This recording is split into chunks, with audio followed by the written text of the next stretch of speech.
Қайырлы күн баршаңызға. Бүгінгі сабағымызда Қазақстан тарихының жаңа заман кезеңіндегі тақырып Абылай хан. Абылай хан 1711, кей деректерде 1713 жылдары Түркістан қаласында дүниеге келген. 18 ғасырда ең мықты хандардың бірі болған болатын. Азан шақырылып қойылған аты Әбіл Мансұр. Және де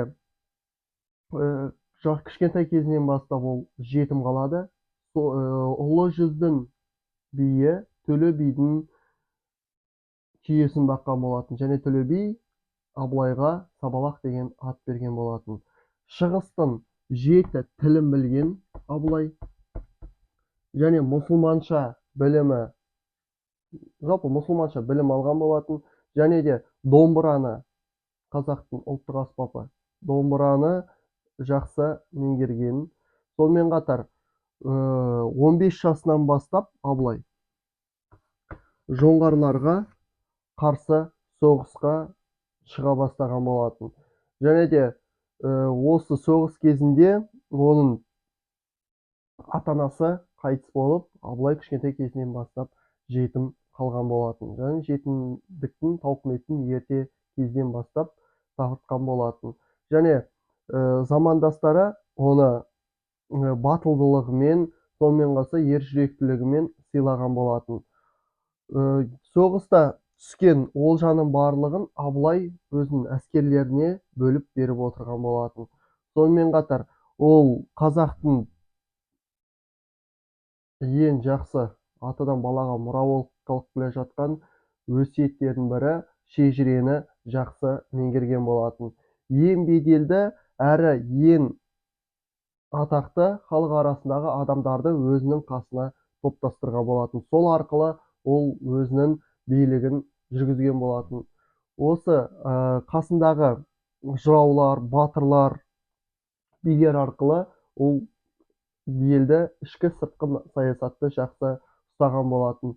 Және де халық арасында беделі жақсы болған болатын. Шоқан Уәлиханов Абылай хан туралы жалпы қазақтардың аңыз әңгімелеріндегі Абылай айрықша беделге ие.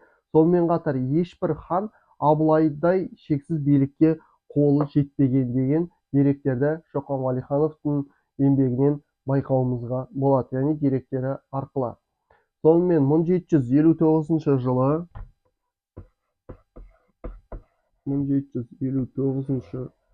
жылы бізде патша үкіметінің әкімшілігі Әбілмәмбетті орнынан алып, оның орнына Абылайды отырғызғысы келеді таққа. Енді бізде екі бақталастық басталады: Әбілмәмбет және Абылай, яғни Әбілмансұр. Осы Әбілмәмбет пен Әбілмансұрдың арасындағы билікке таққа талас жүргізілетін болса, оның зардабының барлығын қарапайым халыққа тиеді. Сол себепті Абылай патша үкіметі Абылайды орта жүздің ханы етіп бекітеді.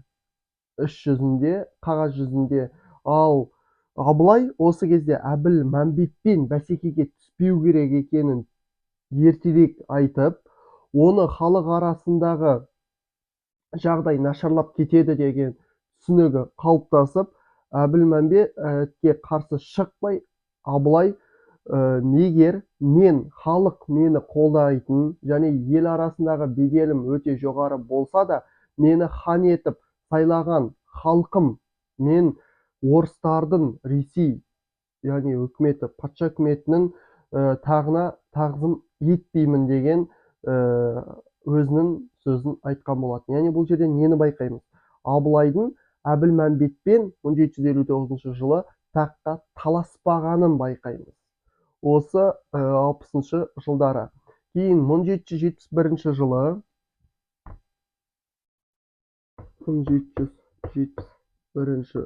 жылы Абылай көп ұзамай Түркістан қаласында жалпы 300-дің ханы болып жарияланған болатын. Бұған дейін жоңғарларды жоңғарларды. Сонымен қоса еділ қалмақтарын абылай жеңген болатын. Шайқастардың көп жерлерінде, яғни осы хандықтармен соғыс кезінде абылай көп жеңіске жеткен болатын. Енді басында біз айттық, абылай өзіне мемлекетті билеу кезінде өзіне беделді мықты уәзірлерді, сұлтандар мен батырларды барлығын қасына жинады деп. Солардың бірі бізде Бұқар жырау. Бұқар жырау Абылай ханның өміріндегі ең беделді, ең атақты жыраулардың, тұлғалардың бірі болған. Және де Абылай осы кезде қазақтың мәдениеттеріне де, әнші, күйшілеріне, сонымен қатар ақын жыраулардың барлығына өзінің пайдасын тигізіп, қолдау білдіріп отырған болатын. Енді Абылай Ресеймен, патша үкіметімен Ресеймен байланыс орнатқан болатын. Осы Ресеймен өзара қарым-қатынасты ақырындап орнатқаннан бастап, бірақ Ресей үкіметі қандай да бір қазақ жеріне қысым жасайтын болса, Абылай өзінің жерін сонымен қоса адамдарды бірге қорғай алатын болған. Яғни тек қана Ресейдің айтқаны бойынша жүрмей, саясатын өзінің қасындағы адамдармен ақылдасып, мәселені шешіп отырған. Яғни бұл жерден нені байқаймыз? Патша үкіметінің билігін мойындағанымен Абылай қағаз жүзінде, ал іс жүзінде ол іс жүзге де өзінің билігін жүргізіп отырған болатын.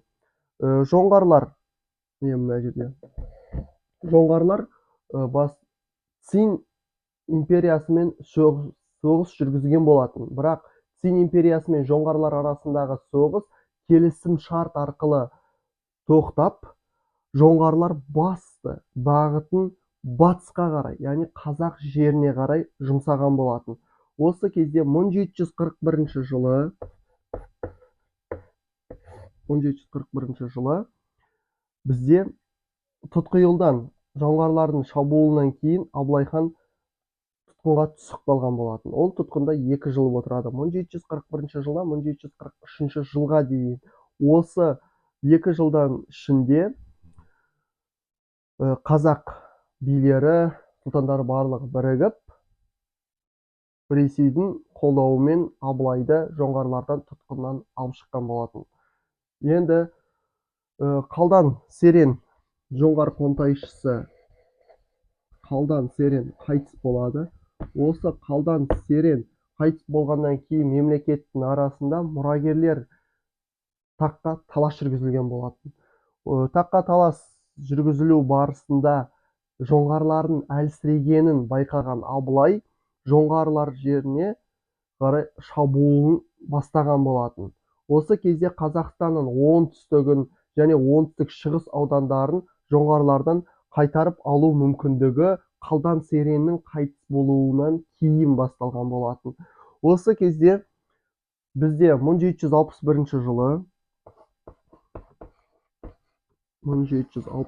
жылы жоңғарлардың негізгі қарсыластары Қытайлар, яғни Цин империясы өздерінің Жоңғариядағы жағдайларын бір жолата тоқтату керек екендігін ақырындап түсіне бастаған болатын. Осы себепті олар Цзян және сонымен қоса екіншісі Шыңжаң аймағын құрған болатын. Шыңжаң. Осы екі аймақты құру арқылы олар жоңғар мемлекетін құлатып, ол территориясын Қытайдың территориясына қосқан болатын.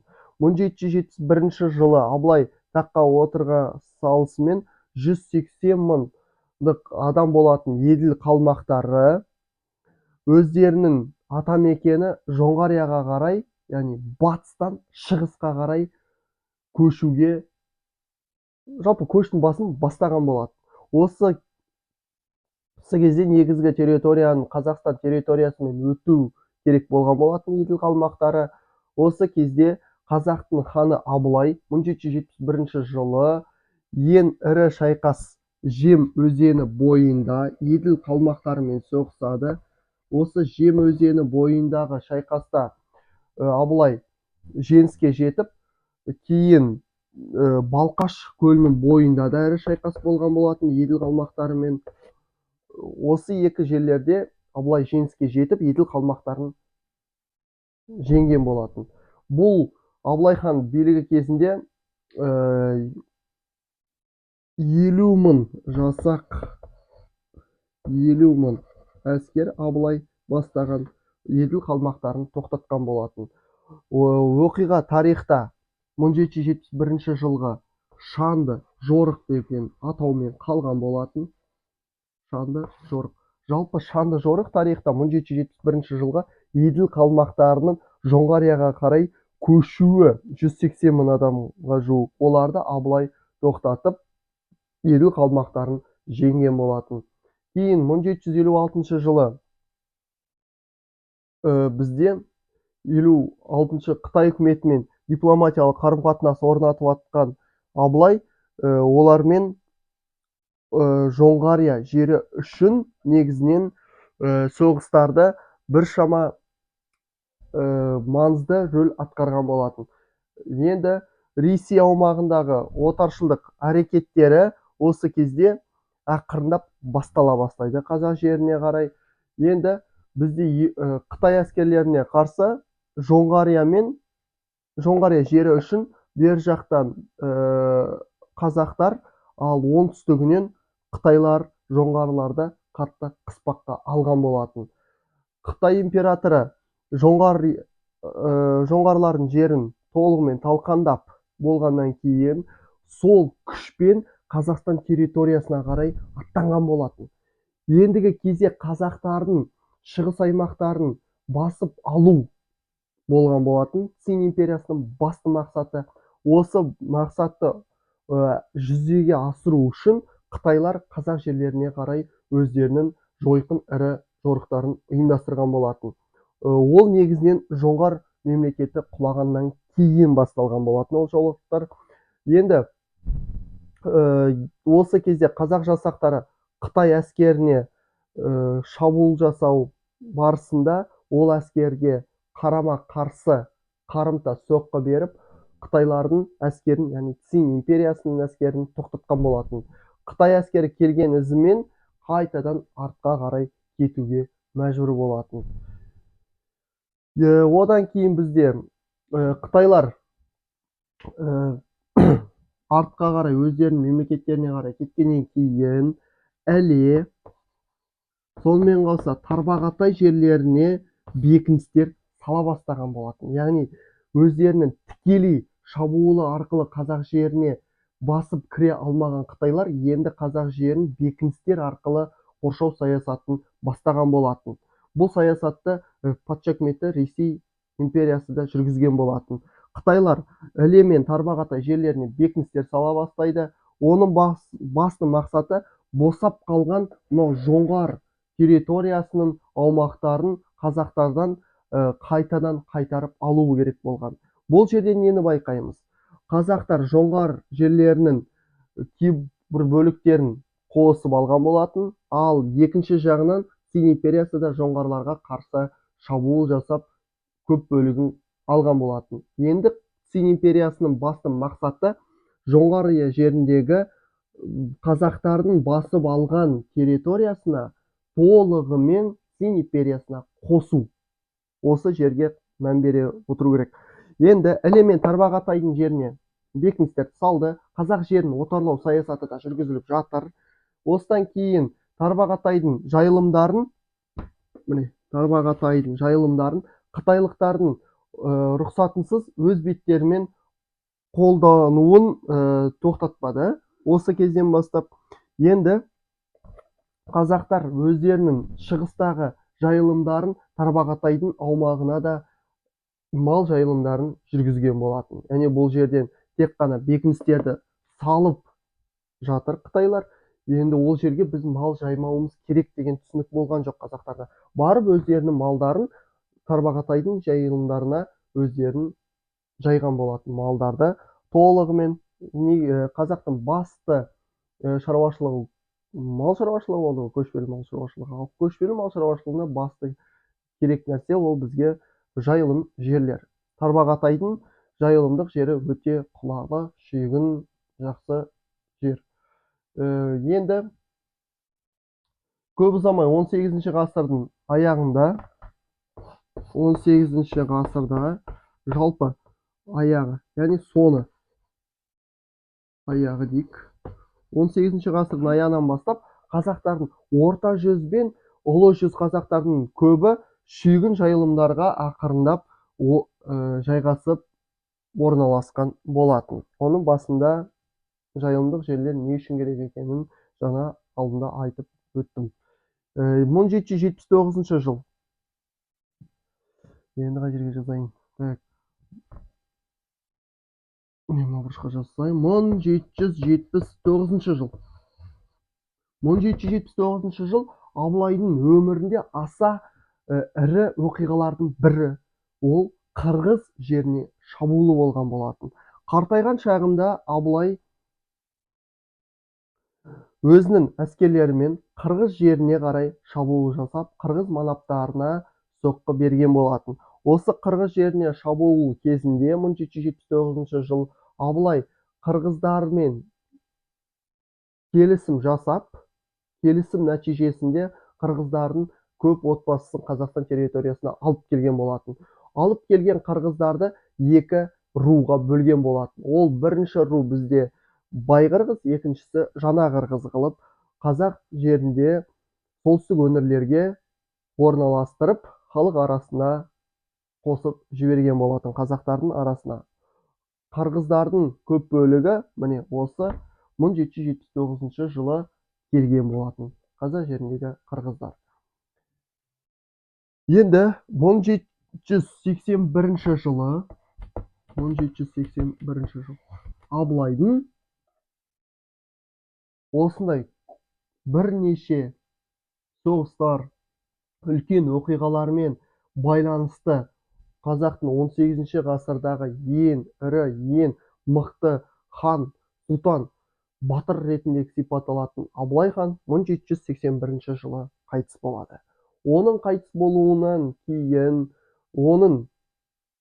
жалпы Абылайды 1781 жылы Түркістан қаласындағы Қожа Ахмет Яссауи кесенесіне жерлеген болатын. 70 жасында осындай ірі тұлға дүниеден өткен болатын. Енді біздегі Абылайдың батырлары, қасындағы жүрген ең мықты адамдары барлығы Абылайды осы кесенеге жерлеген болатын. Кейін Абылайдың ең мықты деген батырларының бірі бізде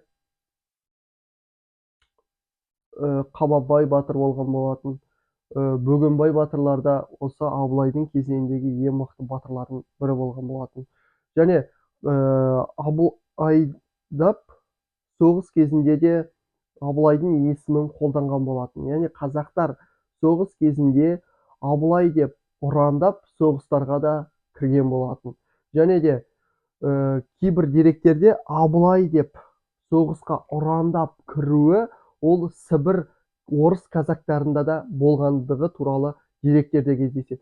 Сонымен қоса, мынандай бір қызықты мәліметтің бірі, біреу жалпы ол кім екені аты үшін мәліметте айтылмаған.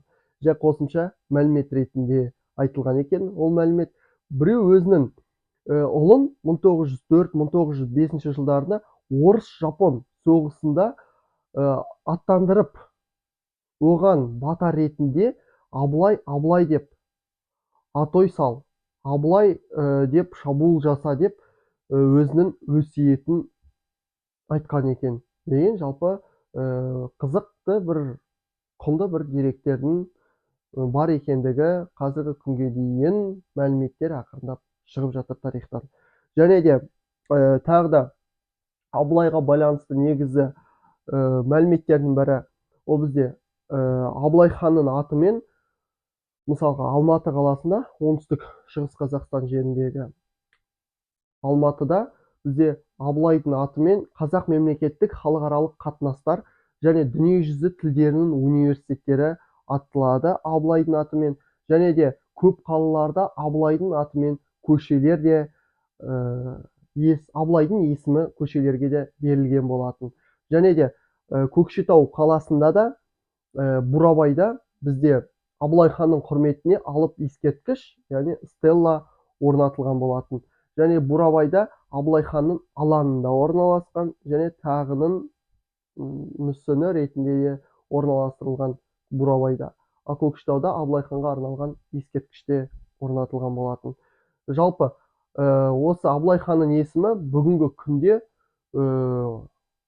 көбінесе қазіргі 21 ғасырда да балалардың есімдеріне Абылай деп есім қойған болатын. Яғни балалардың аттарын Абылай деп те қойған болатын. Яғни арамдап осындай қазақтың ең біртуар азаматтарының бірі Абылайдай хан, сұлтан мықты болсын деп арамдап Абылайдың атын да қойған болатын. Осылай жалпы бүгінгі сабағымызда Абылай хан туралы негізгі мәліметтердің барлығын толығымен қарастырып қамтып өттік.